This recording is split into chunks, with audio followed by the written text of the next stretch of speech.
Selamat malam pemirsa. Anda menyaksikan One on One bersama saya Tisa Noveni. Soal kasus dugaan pemerasan yang dilakukan oleh Ketua KPK Firly Bahuri kepada mantan Menteri Pertanian Syahrul Yassin Limpo, ini membuat publik bertanya-tanya soal marwah KPK. Betulkah KPK saat ini sudah kehilangan marwahnya? Kita akan berbincang pemirsa dengan tamu saya. Siapa dia? Langsung saja saya undang. Saat ini sudah ada mantan Ketua KPK Pak Abraham Samad. Selamat malam Pak Abraham, terima kasih sudah hadir di One on One. Apa kabar? Waalaikumsalam, terima kasih menyempatkan waktunya. Tadi datangnya agak lebih awal ya karena takut macet di hari Jumat begitu di Jakarta ya. Terima kasih Pak Abraham. Pak Abraham, sebelum kita ngobrol lebih jauh lagi, kita mau ngajak Pak Abraham untuk menyimak informasi berikut ini.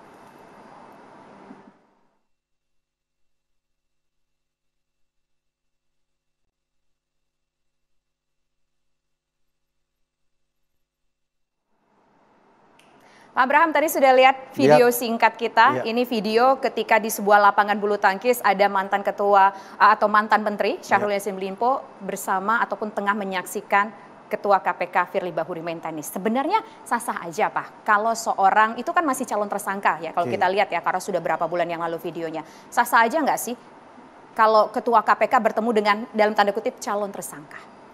Pelanggaran, bukan sah-sah saja, itu pelanggaran berat. Jadi itu diatur dalam Undang-Undang KPK, bukan sekedar pelanggaran etik. Walaupun misalnya foto itu kita nggak tahu pastinya bulan berapa, terus kapan mulai disidik. Tapi yang benar prosesnya kan begini. Ketika kasus sudah masuk di Direktorat Pengaduan Masyarakat, maka pada saat itu pimpinan KPK maupun pegawai-pegawai KPK sudah terikat dengan undang-undang tidak boleh bertemu dengan orang-orang yang sedang mulai diusut perkaranya. Jadi kalau misalnya perkara ini sudah ada di Dumas, maka ini pelanggaran berat. Dan bukan sekedar pelanggaran etik berat, tapi dia juga pelanggaran pidana. Oleh karena itu menurut saya kan ada yang menarik kemarin penjelasan Polda ya, bahwa Firly sudah mengakui bahwa ada pertemuan. Ya. Dengan pengakuan itu sebenarnya memberi petunjuk kepada kita jelas-jelas bahwa Firly sudah melakukan pelanggaran. Paling tidak dia sudah melakukan pertemuan. Padahal di dalam Undang-Undang KPK itu sendiri, pegawai KPK maupun pimpinan KPK dilarang bertemu dengan pihak-pihak yang terkait, baik langsung maupun yang tidak langsung. Tapi waktu itu kan belum jadi tersangka. Oke, walaupun dia belum menjadi tersangka. Ada yang menarik cerita di masa lalu, Mbak Tisa. Pernah seorang pegawai KPK waktu di zaman saya jadi pimpinan KPK, dia pernah sebenarnya orang itu tidak berinteraksi langsung, ya, tapi dia tertangkap oleh kamera seperti saling menyapa, ya, tertangkap oleh CCTV dia saling menyapa. Kan bisa saja mungkin siapa tahu waktu jalan begini orang itu bilang halo gitu ya, tapi tidak ada percakapan, cuma saling menyapa. Tahu nggak hukumannya apa? Dipecat, diberhentikan. Itu di zaman saya. Jadi betapa kerasnya Code of Conduct, kode perilaku KPK. Kenapa Code of Conduct atau kode etik KPK begitu keras, begitu tegas? Karena dia untuk menjaga marwah lembaga KPK.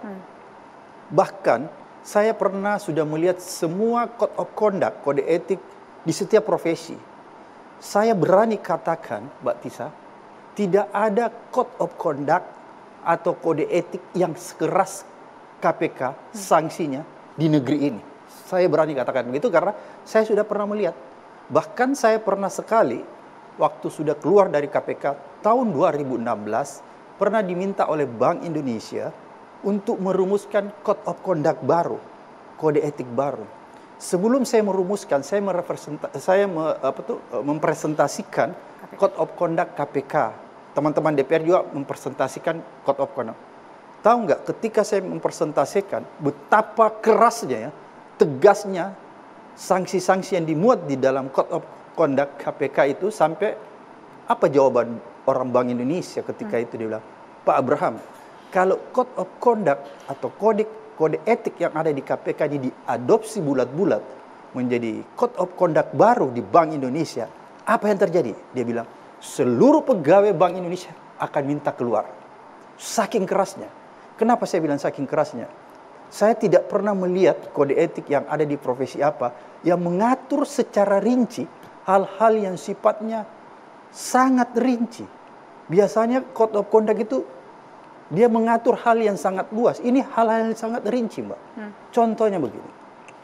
Ada salah satu pasal, pegawai KPK dan pimpinan KPK dilarang memasuki tempat hiburan. Tempat hiburan yang dimaksud A, Di B, detail. detail Emang semua. masih ada nggak sih code of conduct itu? Itu kan di zaman Pak Abraham. Kalau Oke. sekarang dengarnya gimana? Dari teman-teman yang mungkin masih berada di dalam. Pertama ada problem. Problemnya begini. Ketika undang-undang KPK itu direvisi, maka itu dijadikan alasan oleh Firly dan kawan-kawan untuk merubah juga code of conduct yang pernah ada di dalam, sekaligus merubah nilai-nilai dasar. Berarti code of conduct-nya baru berubah dong ya? Iya, setelah Firly. Oke. Sehingga dia tidak menjadi rigid lagi, tidak menjadi tegas lagi, tidak seperti dulu. Kenapa code of conduct KPK yang lalu itu sangat jelas, rinci? Karena untuk menghindari interpretasi. Karena kalau dia tidak rinci, maka orang akan berdebat terhadap pelanggaran itu. Misalnya, Karet ya kesannya. iya, interpretasi. Orang bisa bilang, ini begini maksudnya ini. Makanya di Code of Conduct KPK itu jelas, Mbak. Dilarang ke tempat hiburan yang dimaksud. Misalnya karaoke yang menyediakan klub malam yang sampai sekian, itu dijelaskan semua. Oke, kalau bicara soal Pak Firly, kalau menurut Pak Abraham itu adalah sebuah pelanggaran dalam Code of Conduct yang lama. Kalau dalam of Conduct yang baru berarti gimana? Oh iya, sama. Itu kalau Firly bukan lagi di Code of Conduct, itu ada dalam undang-undang. Pegawai KPK ya, dan pimpinan KPK dilarang bertemu ya, sama orang-orang yang punya keterkaitan perkara yang sedang diperiksa. Dia tidak bilang loh, sedang disidik. Kalau dia bilang sidik itu berarti nanti penyelidikan. Sedang diperiksa, jadi biar baru laporan di tingkat pengaduan masyarakat, kalau kasus itu sudah mulai diperiksa. Kan begini, kalau di Dumas, Mbak, proses pertama itu namanya pengaduan masyarakat, itu baru dilakukan yang namanya full bucket, pengumpulan bahan dan keterangan. Kemudian biasanya kalau dari Dumas baru ditingkatkan ke Direktorat Penyelidikan, baru naik lagi ke penyidikan. Kalau di Direktorat Pengaduan Masyarakat itu baru dilakukan yang namanya full bucket, pengumpulan bahan dan keterangan. Pada saat itu orang sudah dilarang, aturan itu sudah melarang pimpinan KPK maupun pegawai KPK berinteraksi, berhubungan, baik langsung maupun tidak langsung dengan pihak-pihak yang terkait. Oke, itu kan kita. Jadi ini clear. Ini kita melihat KPK bahwa Code of Conduct-nya saja sudah berubah. Kalau Pak Abraham melihat sosok Firly itu seperti apa sih? Banyak orang yang mengatakan bahwa pimpinan KPK sekarang ini adalah pimpinan terburuk sepanjang sejarah berdirinya KPK. Kenapa? Saya melihat banyak pernyataan-pernyataan yang dikeluarkan pakar seperti itu. Dan saya kelihatannya membenarkan. Kenapa saya katakan membenarkan? Karena semua sudah terbukti. Satu, kalau kita lihat, hampir sebagian besar pimpinan KPK di periode ini melakukan pelanggaran etik maupun pelanggaran pidana. Kita bisa lihat apa yang dilakukan Lili, masih ingat kan? Masih. Bukan pelanggaran etik saja, tapi dia melakukan pelanggaran pidana. Tapi akhirnya keluar dari KPK. Oke, tunggu dulu. Yang diduga menerima gratifikasi, Ya. penerimaan fasilitas nonton, apa tuh? MotoGP Balap di motor Mandalika. GP, ya di Mandalika. Apa yang terjadi terhadap Lili? Tidak pernah dikenakan sanksi, baik sanksi etik maupun pidana. Dia dengan enaknya mengundurkan diri begitu saja dan pulang ke kampungnya, terbebas dari sanksi, terbebas dari hukum pidana. Oleh karena itu yang ingin saya katakan, Mbak Tisa, di acara ini peringatan yang saya lakukan terhadap Dewan Pengawas. Kenapa sampai terjadi pelanggaran etik yang berulang-ulang di KPK? Bahkan kita miris melihat ya, kemarin ada kejadian orang di tahanan harus suap dan lain-lain sebagainya. Ini nggak pernah terjadi sepanjang sejarah KPK. Pertanyaannya, kenapa di periode ini pelanggaran etik itu berulang-ulang? Lemahnya di ketuanya atau di Mau dewasnya? tahu nggak jawabannya? Apa? Jawabannya karena Dewan Pengawas tidak melakukan tugasnya dengan baik dan benar. Tidak pernah memberikan sanksi bagi komisioner yang melanggar etik. Apa buktinya? Buktinya ketika kemarin kasus helikopter, ya Awal-awal, masih ingat semua? ya. Banyak lagi kasus Lili dan lain-lain sebagainya. Itu tidak pernah ditindak. Kemarin lagi ada Tanak juga diduga melakukan pelanggaran, sama sekali tidak pernah diberikan pelanggaran oleh Dewan Pengawas. Tapi begini, Dewas itu kan dianggap karena nggak kuat kalau menurut Pak Abraham tadi. Ini sebenarnya nggak punya giginya atau ya sudah cukup sebegitu saja? Bukan tidak kuat. Dewan Pengawas kali ini adalah berisi dari orang-orang yang penakut dan orang-orang yang loyo. Nggak punya gigi dong? Bukan sekedar tidak punya gigi, penakut. Penakut semua itu Dewan Pengawas. Silahkan, saya mau kritik nih Dewan Pengawas. Anda itu, Dewan Pengawas, tidak punya pekerjaan yang bisa dirasakan oleh masyarakat. Bayangkan betapa banyaknya pelanggaran etik yang terjadi. Itu tidak satu pun dilakukan kenakan sanksi yang maksimal. Sehingga ini terjadi lagi. Oleh karena itu saya ingin katakan nih kepada Dewan Pengawas. Kalau kalian tidak mampu menjalankan tugas mulia ini sebagai Dewan Pengawas, silahkan Anda mengundurkan diri. Karena kenapa, Mbak? Dewan Pengawas ini gajinya besar. Saya bukan Abraham Samad sebagai rakyat biasa membayar pajak. Pajak saya itu turut menggaji mereka. Jadi saya punya kewajiban meminta dia untuk mengundurkan diri. Bukan sebagai mantan ketua KPK. Mbak Tisa juga bisa melakukan itu sebagai masyarakat yang dirugikan. Itu yang terjadi. Oke. Nah sebenarnya lemahnya kenapa sih? Karena dia penakut tuh apa sih? Kan ada sebab akibat ya. Kenapa orang bisa takut? Kenapa orang tidak mau melakukan apapun? Apa yang Pak Abraham lihat dari masing-masing dewas itu? Dari jajaran dewas itu? Mungkin tidak kredibel. Itu mungkin jawaban sederhana. Tidak kredibel. Ketika dewas itu sudah di dalamnya kemarin almarhum meninggalkan si Artijo, dewas ini semakin rapuh. Tidak ada lagi penjaga moral di situ. Oleh karena itu, saya minta teman-teman saya di Dewas ini. Saya kan pernah berhadapan dengan mereka, melaporkan Firly dan kawan-kawan beberapa kali.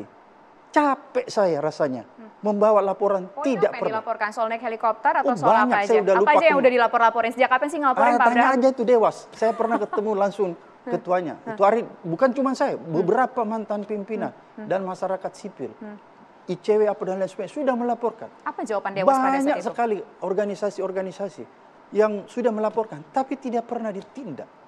Ya, makanya saya heran, ke orang-orang ini terima gaji buta, tidak mau bekerja secara maksimal. Oleh karena itu, saya menghimbau, yuk kalau enggak mampu bekerja, mundur saja. Kan ngabisin nih duit. Tapi gini Pak Abraham, kalau bicara soal KPK, yang orang lihat, yang orang ingat itu adalah KPK pertama kali asumsinya itu langsung ketua KPK, bukan dewasnya saja. Oke.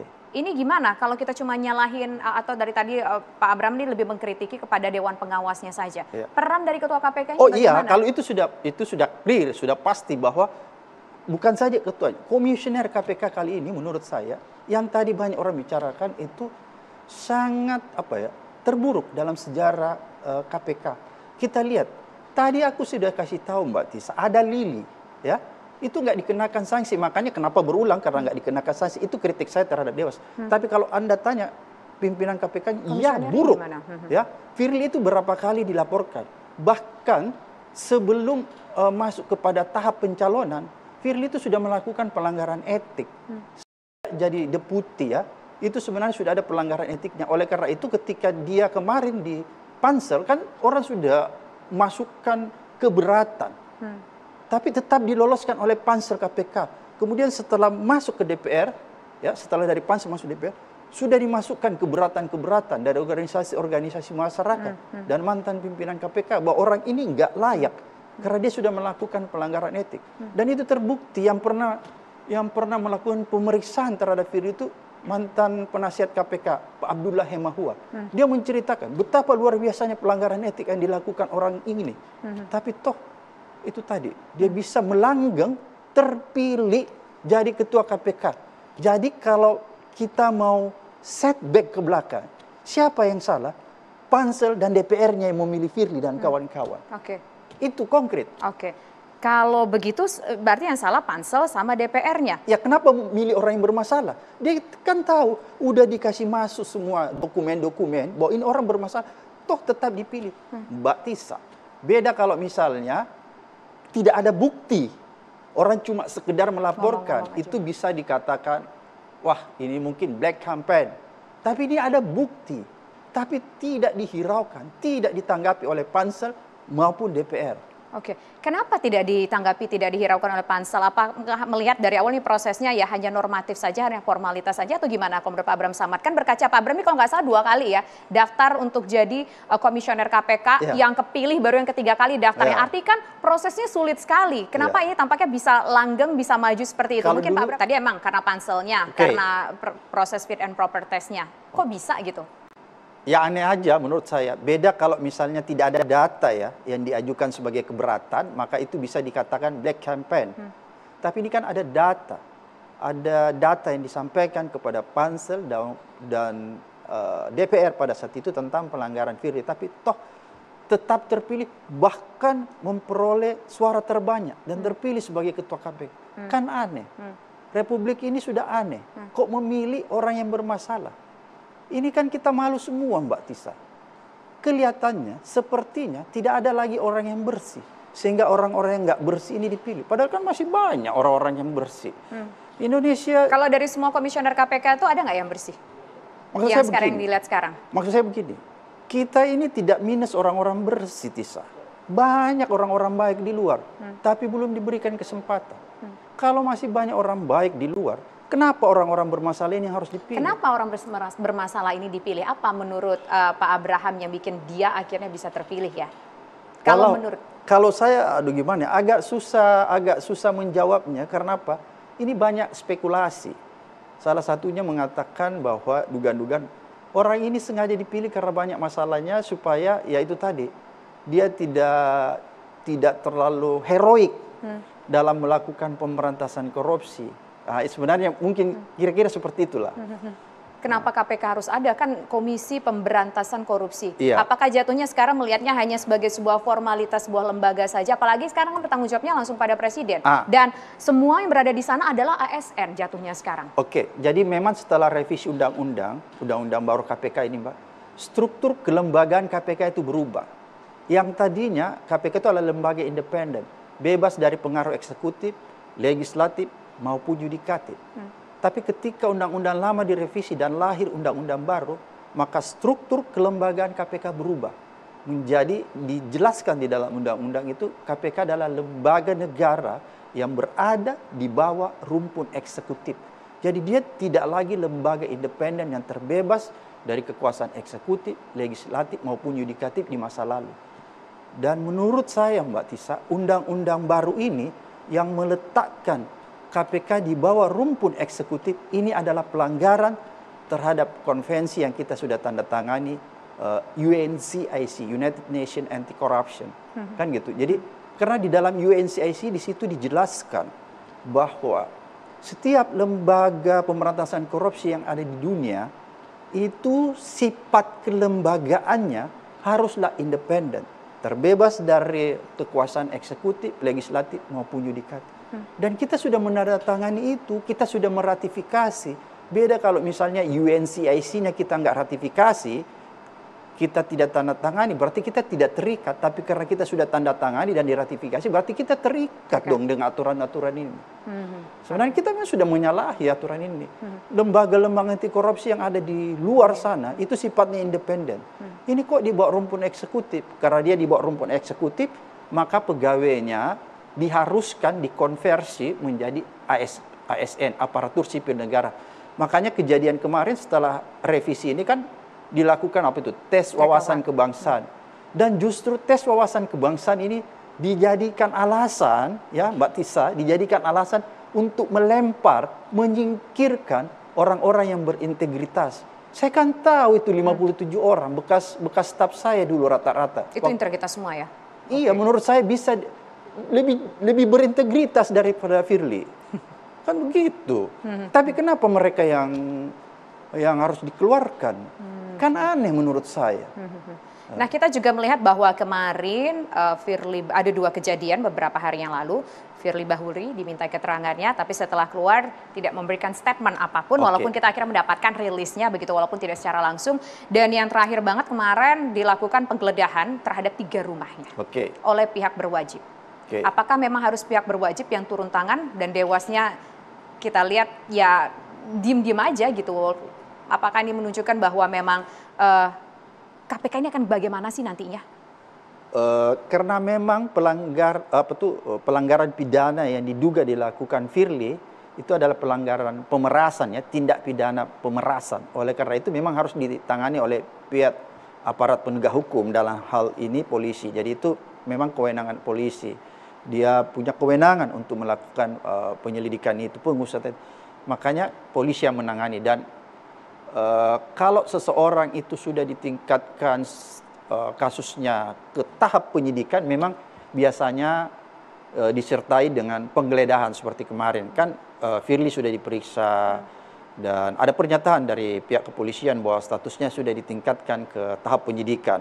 Oleh karena itu dilanjutkan dengan penggeledahan. Jadi menurut saya ini hal yang biasa saja, hal yang normal saja, bahkan harus dilakukan oleh aparat penegak hukum. Okay. Apa tujuan dari penggeledahan? Sebenarnya tujuan dari penggeledahan itu untuk melengkapi alat bukti yang sudah ditemukan. Jadi bukan mencari, untuk melengkapi aja. Tapi alat bukti yang lainnya sudah ada, sudah terpenuhi. Makanya sudah ditingkatkan dari penyelidikan ke penyelidikan. Jadi ini tinggal melengkapi aja sebenarnya. Tapi inilah, kita mengkritik KPK. Tapi kemarin saya melihat informasi bahwa ada sekelompok mahasiswa menamakan elemen mahasiswa Nusantara, kok tidak salah, berdemonstrasi di depan gedung KPK. Mereka mengatakan apa yang terjadi dengan KPK adalah sebuah bentuk kriminalisasi. Anda melihat ada unsur kriminalisasi nggak itu? Atau gimana melihat respon dari mahasiswa-mahasiswa tersebut? Beda, Mbak. Dulu kriminalisasi saya alami waktu saya dan Pak BW. Itu kan jelas kasus apa yang kita usut. Ya. Kemudian ada kasus Pak Antasari, kemudian ada kasus Bibit Chandra, itu semua kriminalisasi. Kalau yang kemarin kasusnya Firly itu bukan kriminalisasi. Itu diduga tindak pidana, makanya ditangani. Jadi di situ nggak bisa orang kemarin bilang itu kasusnya Firly apa itu buaya, apa tuh? Cicak versus buaya. Cicak versus buaya, enggak. Kalau di masa lalu ketika saya dan Pak BW, Bibit Chandra, Pak Antasari itu bisa dikatakan cicak buaya. Kalau kemarin itu buaya versus buaya. Kenapa buaya versus buaya? Ya terjemahkan sendirilah. Apa terjemahannya nih buaya versus buaya? Sama-sama kuat. Iya. Apa cicaknya sudah berubah jadi buaya atau gimana? Iya mungkin. Cicaknya sudah berubah jadi buaya. Jadi definisi buayanya apa memangnya? Iya. Jadi kalau dulu itu cicak versus buaya. Karena kriminalisasi. Kalau ini kan bukan kriminalisasi. Jadi nggak pantas dibilang cicak versus buaya. Okay. Buaya versus buaya karena bukan kriminalisasi. Nah itu sebenarnya di situ. Tapi begini, ini kan ada unsur kriminalnya, apalagi ini bukan kasus yang menyangkut, bukan kasus yang menjelek-jelekan KPK secara institusi. Ini kan kasusnya tersangkanya adalah person ya, seseorang. Tapi kalau tidak salah kita melihat bahwa ternyata Firly Bahuri mendapatkan pendampingan hukum dari KPK. Gimana Pak Abraham? Mungkin itu hal yang wajar ya. Saya nggak tahu sekarang aturan-aturan yang ada di dalam. Saya tidak tahu persis aturan tapi tentang. Tapi itu wajar nggak sih kalau menurut Pak Abraham? Mungkin wajar. Siapa tahu, saya menduga-duga ada aturan di dalam SOP yang menyatakan begitu bahwa pimpinan KPK kalau mendapatkan masalah harus didampingi. Mendapat bantuan ya, pendampingan. Tapi yang penting KPK harus objektif. Ya. Kenapa saya katakan objektif? Kalau misalnya merasakan orang-orang yang sekarang diduga disidik kasusnya di kepolisian untuk mempermudah jalannya pemeriksaan dan pengusutan kasus ini, yang bersangkutan harus nonaktif. Agar supaya kasus ini bisa lancar. Karena kenapa? Kemarin saya melihat begini Mbak Tisa. Waktu awal-awal si Firly dipanggil, itu kan ada beberapa, 1 atau 2 kali nggak datang. Dengan alasan apa yang disampaikan Nurul Gufron bahwa yang bersangkutan lagi ada bertugas ya, ada kesibukan atau ada pekerjaan di KPK. Itu kan menghambat. Oleh karena itu, perkara ini bisa terhambat atau bisa berlarut-larut, maka idealnya dia harus nonaktif. Seperti yang dilakukan Syahrul Yassin Limpo. Pada saat itu dia belum tersangka. Mundur. Tapi dia mundur. Harusnya Firly melakukan itu. Nanti katakanlah dia nggak mau mundur, dia nonaktif aja untuk sementara. Nanti kemudian misalnya dia dinyatakan sebagai tersangka secara resmi, baru itu otomatis mundur. Jadi harusnya Firly sekarang mundur atau gimana? nonaktif, paling tidak nonaktif. Untuk tujuannya apa? Ada tujuannya, bukan sekedar nonaktif tidak ada tujuannya. Tujuannya apa? Untuk memperlancar proses pemeriksaan dirinya di Polda. Kenapa? Kita sudah melihat waktu awal ini terhambat. 2 kali dia dipanggil itu kan nggak memenuhi panggilan karena dengan alasan ada tugas, ada pekerjaan. Oleh karena itu ini alasan yang seharusnya dia mundur, dia nonaktif supaya dia memperlancar. Karena kalau dia tidak nonaktif, nanti bisa lagi begitu, nggak lancar, berlarut-larut lagi kasus ini. Itu tujuannya Mbak Tisa. Tapi begini juga ya, cukup menarik bahwa kita tahu bahwa Firly ini adalah seorang jenderal polisi. Ya. Kalau di zaman yang dulu kata yang Pak Abraham klaim ada kriminalisasi, ini kan awalnya masyarakat sipil, bukan aparat. Dan ternyata ini aparat menindak aparat ya Pak ya? Iya. Gimana kalau Pak Abraham? Nggak ada masalah menurut saya. Justru aparat ini menurut saya kali ini baik, dia fair kan. Aparat ini perlu diberikan apresiasi Mbak Tisa. Karena kenapa? Dia tidak punya konflik of interest. Dia tidak terkendala secara psikologis, terkendala secara institusi. Dia tetap menempatkan hukum itu ya hukum berjalan on the track. Jadi kita harus mengapresiasi kali ini. Kita lihat ya, ada beberapa kasus-kasus yang kita bisa mengapresiasi polisi. Kasus Sambo, kasus Teddy Minahasa. Ini kan memperlihatkan bahwa ada peningkatan di tubuh institusi kepolisian. Kelihatannya berani menindak personilnya melakukan pelanggaran. Ini sebenarnya harus kita apresiasi ya sebenarnya. Oleh karena itu yang jadi problem sekarang, Firly ini harus nonaktif. Itu problemnya. Kalau nggak dinonaktifkan, kalau masih tetap menjadi ketua KPK, asumsi dari Pak Abraham Samad akan mengganggu proses yang sedang berjalan di pihak kepolisian. Nah, kalau dengan demikian akan bagaimana ending antara kasus Firly ini dengan kasus dugaan pemerasan yang ia lakukan yang dilaporkan ke pihak berwajib?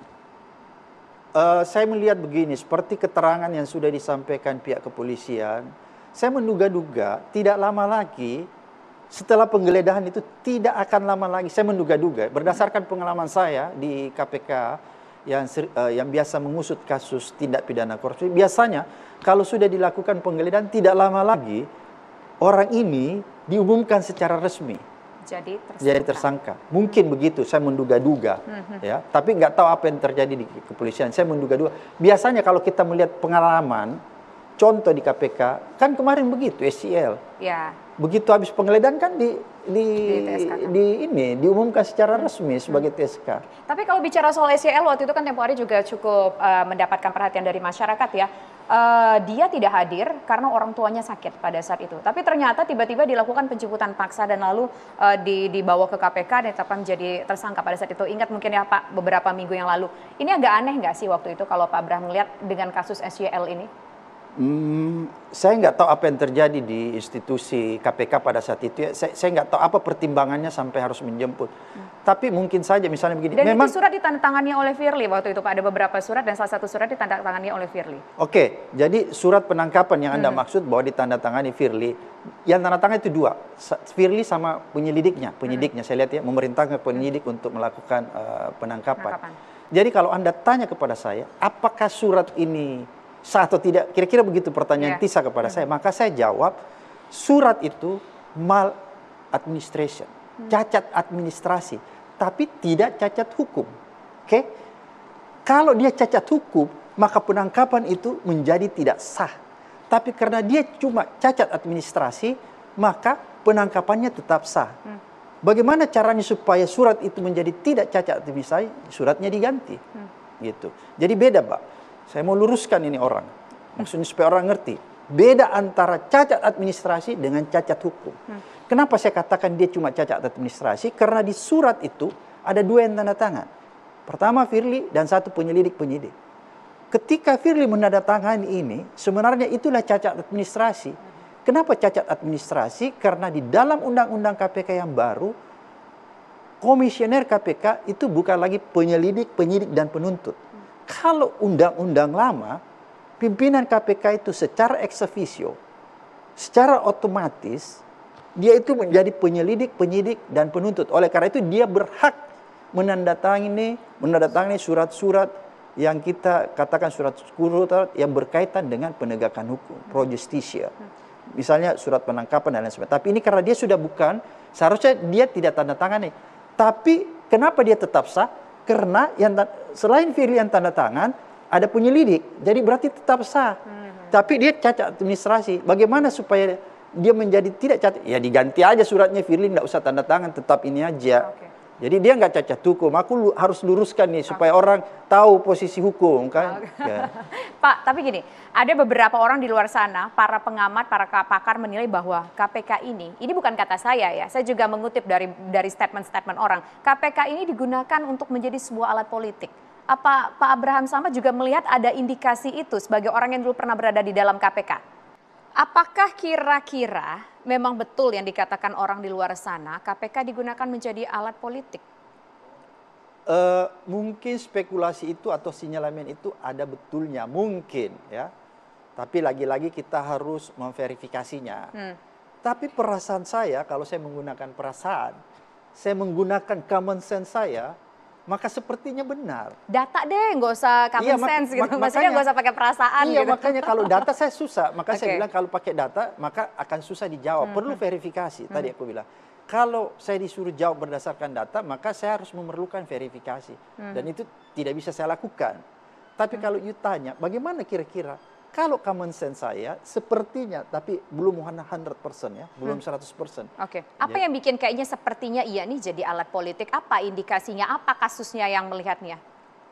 Banyak ya, misalnya kemarin apa tuh, tiba-tiba waktu Anies sudah resmi berpasangan dengan Muhaimin Iskandar, tiba-tiba kan Muhaimin dipanggil kan, diperiksa, itu kan susah menjelaskan kepada masyarakat. Tapi kan memang kasusnya ada, walaupun bertahun-tahun yang lalu. Iya, kalau ada, oke. Saya bukan bilang tidak ada. Kalau ada, kenapa nggak dari kemarin-kemarin?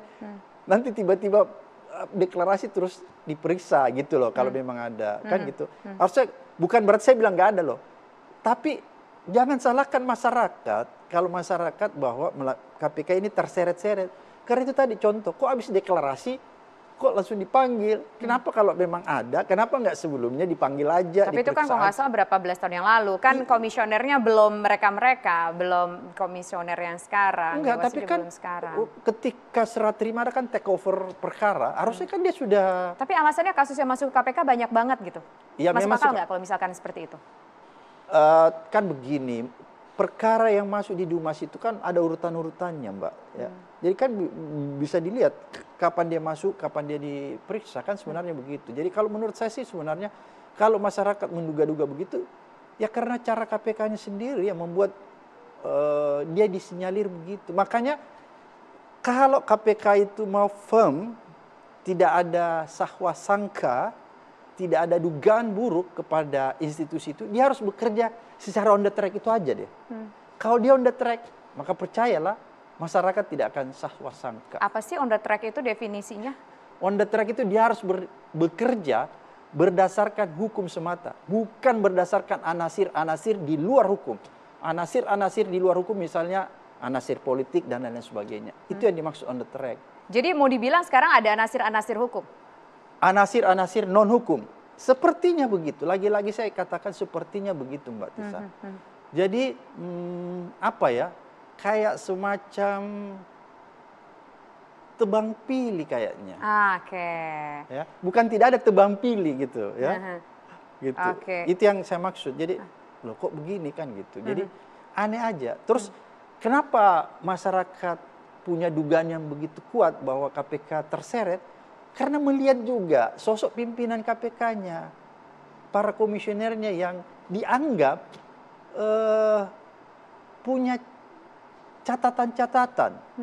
Kan sudah beberapa kali dilaporkan. Jadi, tapi itu kan tidak semua komisionernya, hanya salah satu komisioner saja. 1, 2, 3, buktinya ada yang keluar, yang seharusnya pidana tapi enggak, itu kan mencerminkan betapa buruknya kan gitu. Oleh karena itu kalau Mbak Tisa ingin menanyakan kepada saya, apa sih yang menyebabkan sampai KPK sekarang ini sepertinya terburuk banget ya, marwahnya sedikit lagi runtuh. Kalau jurang itu dia udah ada di tepi ya, Mbak ya. Kalau kita andaikan mobil itu dia udah di tepi, sebentar lagi dia jatuh. Kalau kita andaikan dia manusia, maka dia sedang mengalami sakratul maut. Waduh, nggak main-main ini. Ya, dia sedang mengalami, jadi lembaga KPK itu kalau dianalogikan sebagai seorang manusia, maka dia sedang mengalami sakratul maut. Oke. Apa yang menyebabkan sakratul maut? Apakah komisioner-komisionernya, Dewan Pengawasnya, atau karena revisi Undang-Undang KPK? Ini menarik ini pertanyaannya. Pertama, karena revisi Undang-Undang KPK, itu sudah beda banget dibandingkan Undang-Undang lama. Apapun alasannya Mbak Tisa, saya sudah membaca ini satu persatu pasalnya. Saya tidak pernah menemukan alasan yang kuat yang bisa meyakini saya sebagai juris. Saya ini sarjana hukum, S1, S2, S3, saya sarjana hukum. Jadi saya paham betul, saya tidak menemukan pasal-pasal di dalam Undang-Undang KPK yang baru itu yang bisa kita tafsirkan, yang bisa kita simpulkan, itu lebih menguatkan KPK daripada undang-undang sebelumnya. Justru lebih buruk. Itu pengamatan hukum saya. Sehingga inilah salah satu yang menjadi faktor kelembagaan KPK itu menjadi terombang-ambing, mengalami sakratul maut. Itu yang pertama. Kemudian yang kedua, diperburuk lagi dengan dipilihnya komisioner yang menurut saya integritasnya sangat diragukan atau integritasnya tidak kokoh. Cacat integritas. Itu yang memperburuk. Seandainya saja Mbak Tisa, undang-undangnya direvisi tidak seperti dulu lagi bagusnya, tidak seperti dulu lagi idealnya, tapi diisi oleh komisioner-komisioner yang punya moralitas kuat, punya integritas kuat, maka saya yakin lembaga KPK tidak mengalami sakratul maut seperti tadi yang saya katakan. Tapi karena ini ada dua faktor yang mempengaruhi. Pertama, undang-undangnya, dan kemudian yang kedua, keberadaan komisionernya, sehingga KPK sekarang mengalami sakratul maut.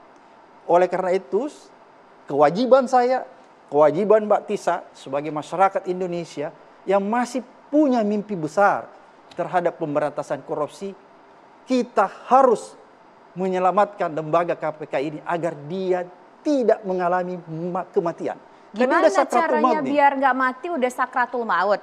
Undang-undang kan ngerubahnya prosesnya lama banget. Dulu kita ingat ada debatable banget tuh ketika merubah revisi Undang-Undang KPK, ada yang bilang pelemahan KPK lah, ternyata memang undang-undangnya akhirnya ketuk palu disahkan. Nah ini kan kalau kita mau ngerubah undang-undang lagi takes time. Kemudian kalau cara keluarnya gimana? Cara keluarnya apakah perlu melakukan perombakan komisioner atau gimana caranya, Pak Bram? Jadi kan undang-undang ini sebenarnya bukan debatable, Mbak Tisa. Kalau debatable itu berarti ada sesuatu yang diperdebatkan antara kebenaran dan ketidakbenaran. Nah, tapi kan ini udah jadi undang-undang ya. Kalau ini tidak ada kebenarannya. Makanya itu dulu diprotes oleh sebagian besar mahasiswa sampai ada yang korban. Kan gitu. Berarti ini undang-undang nggak benar nih. Maksud saya nggak menguatkan. Saya ingin menyimpulkan undang-undang hasil revisi itu tidak menguatkan, justru melemahkan ya. Oleh karena itu kalau Mbak Tisa katakan bagaimana nih jalan keluarnya agar KPK-nya nggak mengalami kematian karena dia udah sakratul maut. Apa jalan keluarnya? Jalan keluar yang ideal. Pertama, kalau kita bicara dalam konteks ideal, maka undang-undangnya harus dirubah, minimal dikembalikan seperti dulu. Kalau misalnya itu membutuhkan waktu yang terlalu lama, tapi saya pikir enggak juga kalau kita punya political will, punya goodwill, semuanya bisa diselesaikan dalam tempo yang tidak terlalu panjang. Tapi ini kan soal political will dari pemerintah. Kemudian yang kedua, kalau memang undang-undangnya dirasa tidak bisa dikejar dalam waktu yang singkat, maka jalan yang paling bisa dilakukan mengganti komisionernya. Alasan untuk penggantian komisioner itu bisanya karena apa? Bahwa komisioner-komisioner ini hampir sebagian besar sudah melakukan pelanggaran etik.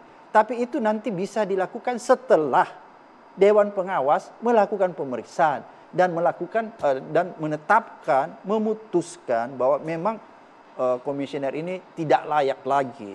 Tapi Pak Bram tadi bilang di awal Dewan Pengawasnya aja tuh diragukan lagi. Iya, makanya saya bilang saya tidak bisa berharap. Oleh karena itu menurut saya ya gimana ya? Mungkin pemerintah bisa kalau misalnya nanti ada yang tersangka, kemudian nanti ada yang menyusul juga jadi misalnya 1, 2, 3 orang pimpinan KPK misalnya nanti itu kan bisa diterbitkan PLT, pelaksana tugas, itu juga jalan ideal. Tapi lagi-lagi saya ingin memperingatkan pemerintah ini, kalau misalnya itu terjadi, ya ada kekosongan nanti dan harus melakukan PLT, mengangkat PLT, maka ini menjadi hal yang sangat krusial. Kenapa saya katakan hal yang sangat krusial? Karena pemerintah harus berhati-hati betul menempatkan siapa orang-orang yang akan ditunjuk, diangkat menjadi pelaksana tugas KPK. Orang-orang ini harus bisa dipertanggungjawabkan secara moral dan secara integritas. Karena jangan sampai Mbak Tisa, orang-orang yang diangkat sebagai PLT nanti itu adalah orang-orang yang buruk juga. Jadi kan sama saja. Nah, itu yang harus kita sikapi, harus hati-hati nih pemerintah. Misalnya nanti, ini kalau kita berandai-andai ya. Kalau jadi TSK berarti kan harus mundur begitu kan ya. Dan Pak Abraham menganalisis kayaknya ini kalau udah geledah-geledah bakal jadi TSK. Iya kelihatannya begitu. Tapi saya ingin katakan begini. Ada indikasi yang meyakinkan kita bahwa memang pimpinan KPK sekarang ini tidak terlalu firm orangnya. Apa indikasinya? Apa contohnya? Lihat saja. Dia mengajukan judicial review ke MK untuk memperpanjang masa jabatannya. Itu adalah salah satu indikasi kuat yang mengatakan kepada kita semua bahwa pimpinan KPK kali ini hanya memikirkan kepentingan pribadinya, tidak memikirkan pemberantasan korupsi. Tapi kan alasan mengajukan itu karena kepala daerah aja 5 tahun, presiden 5 tahun, DPR 5 tahun, semuanya banyak 5 tahun. Jangan mereka juga 5 tahun jangan dong. disamakan. Jadi disamakan kenapa? Firly bakal jadi TSK atau enggak? Kalau Pak Abraham Samad bilang akan jadi TSK, bagaimana kalau enggak jadi TSK? Kita duga karena sudah dilakukan penggeledahan, kan gitu. Karena biasanya kalau penegak hukum sudah lebih maju ya, setelah melakukan pemeriksaan terus kemudian ditindaklanjuti dengan penggeledahan, biasanya itu sudah tidak lama lagi ada TSK yang diumumkan. Seperti kemarin kasus Kementerian Pertanian kan begitu, persis habis penggeledahan di Rumah Isial kan kemudian nggak lama lagi diumumkan. Ya, jadi kalau berdasarkan itu, menurut saya ya nggak lama lagi kalau analisa saya. Apalagi kemarin sudah ada penjelasan dari pihak Tapi gini lah, itu kan tadi sudah bilang nggak lama lagi bakal jadi TSK. Itu kan berdasarkan dugaan berdasarkan pengalaman yang dilihat sebelumnya. Kalau orang udah digeledah-geledah, rumahnya bakal jadi TSK. Kalau seandainya nggak jadi TSK, apa yang bisa kita maknai? Ya, saya kehilangan jawaban. Kenapa saya kehilangan jawaban, Tisa? Sepertinya saya hampir frustasi. Patah hati, putus asa. Karena gimana kalau begitu? Kelihatannya hukum semakin tidak bisa diharapkan. Itu jawaban saya sebenarnya. Oleh karena itu mudah-mudahan tidak terjadi seperti Tisa katakan tadi. Saya tetap punya harapan yang besar kepada pihak kepolisian untuk bisa menuntaskan kasus ini. Karena ini kejadian ini Mbak, ini luar biasa menurut saya. Misalnya seorang aparat penegak hukum yang seharusnya menegak hukum itu diduga melakukan pelanggaran. Ini luar biasa, nggak bisa kita terima ini. Ini kejahatan di atas kejahatan. Kalau itu betul ya. Coba bisa nggak Anda terima seorang penegak hukum melakukan pelanggaran hukum? Kalau dulu kita ingat ketika ada komisioner KPK yang dalam tanda kutip dianggap dikriminalisasi, saya ingat beberapa tahun yang lalu banyak orang datang ke KPK memberikan support pada saat itu. Artinya kan masyarakat begitu percaya sekali dengan KPK pada saat itu. Nah kalau sekarang banyak orang yang mengkritisi, apakah memang ini masyarakat udah nggak percaya lagi? Iya, setelah revisi itu kemudian diperburuk dengan kehadiran komisioner yang menurut saya integritasnya diragukan, maka kepercayaan itu menjadi turun, menjadi sirna. Oleh karena itu kalau kita lihat sekarang, justru masyarakat yang suka mengkritisi KPK ya, bahkan meminta mundur komisioner. Jadi masyarakat nggak percaya lagi. Makanya kejadian ini beda dengan dulu. Dulu masyarakat itu zaman kita itu berbondong-bondong datang ke KPK menjadi tameng, bahkan masang tenda di depan kantor situ untuk menjadi tameng. Sekarang nggak ada. Kenapa nggak ada? Masyarakat sudah nggak percaya. Dan menurut saya, ketika masyarakat menjadi tidak percaya lagi KPK, ini ciri-ciri keruntuhan. Karena kenapa? Menurut saya, Kalau runtuh emang efeknya apa sih?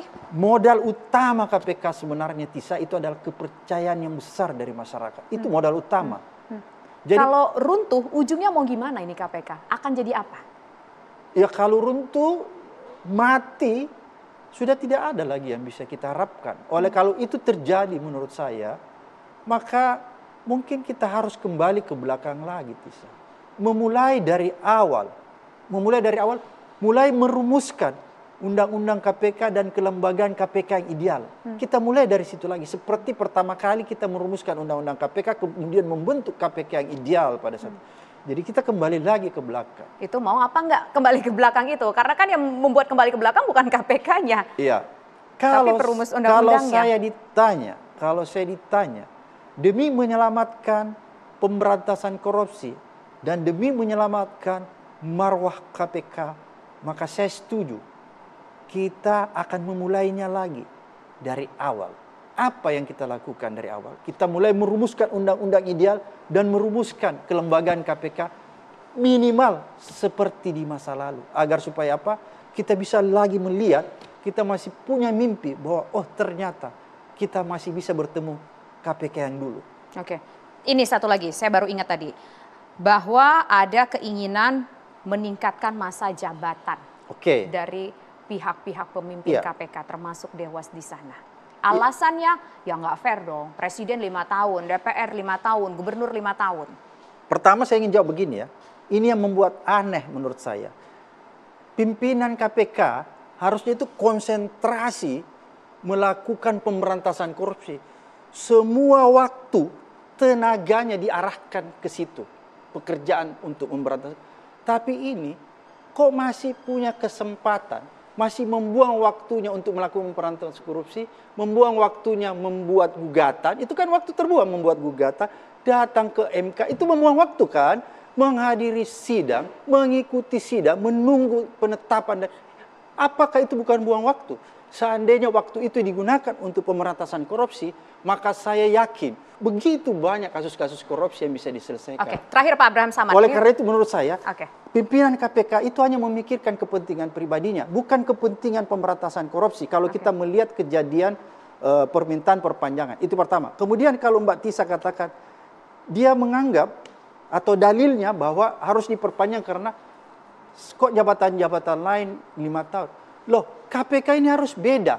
Oleh karena itu sejak berdirinya KPK itu, KPK dinyatakan KPK adalah role model bagi lembaga-lembaga yang ada di negara ini. Karena dia role model, dia contoh, maka dia harus berbeda. Apa perbedaannya? Ya itu tadi salah Pak Abraham, satunya. satu pertanyaan saya dijawab singkat aja. Kita ingat bahwa Undang-Undang KPK itu direvisi baru ya, kalau nggak salah 2019. Kemudian gantilah itu komisioner yang baru, yang kalau Pak Abraham tadi ini kayaknya orangnya gampang diajak untuk kerjasama karena dianggap lemah tadi, nggak ada pendirian. Di awal tadi Pak Abraham ngomong, Pak Abraham bilang itu tadi di awal, kompromistis. Apakah ini memang tampaknya sengaja didesain, undang-undangnya dilemahkan kata Pak Abraham tadi dan dicari orang yang kompromistis? Sepertinya begitu. Kalau ada spekulasi, ada dugaan yang menyatakan begitu, saya susah menjawabnya bahwa tidak. Oke, baik Pak Abraham. Terima kasih atas waktunya. Sebenarnya waktu kita pengen ngobrol lebih banyak lagi nih soal tema kita malam hari ini, tapi sayang sekali waktu kita sangat terbatas. Dan pemirsa, demikian kebersamaan kita dalam One on One. Saya Tisa Noveni undur diri. Selamat malam, sampai jumpa. Terima kasih Pak Abraham.